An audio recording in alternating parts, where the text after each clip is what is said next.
त्रिदलं त्रिगुणाकारं त्रिनेत्रं च त्रियायुधं त्रिजन्म पापसंहारम् एकबिल्वं शिवार्पणम् त्रिशाखैः बिल्वपत्रैश्च अच्छिद्रैः कोमलैः शुभैः तव पूजां करिष्यामि एकबिल्वं शिवार्पणम् कोटिकन्या महादानं तिलपर्वतकोटयः काञ्चनं शैलदानेन एकबिल्वं शिवार्पणम्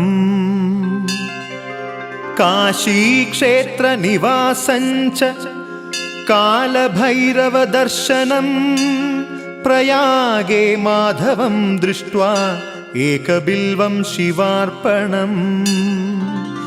इन्दुवारे व्रतं स्थित्वा निराहारो महेश्वरः नक्तं पौष्यामि देवेश एकबिल्वं शिवार्पणम्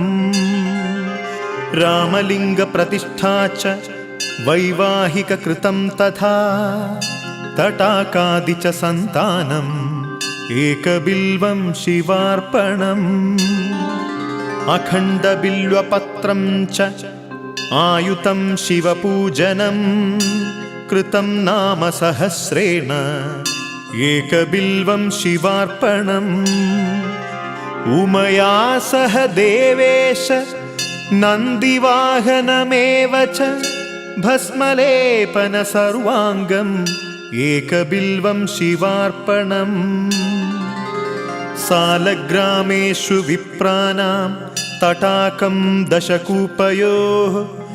यज्ञकोटिसहस्रश्च एकबिल्वं शिवार्पणम् दन्तिकोटिसहस्रेषु अश्वमेधशतक्रतौ कोटिकन्या महादानम्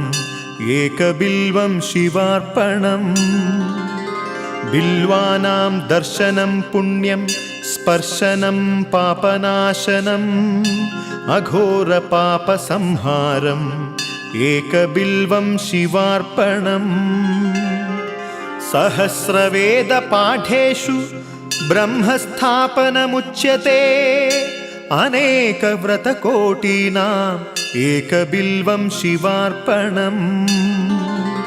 अन्नदानसहस्रेषु सहस्रोपनयनं तथा अनेकजन्मपापानि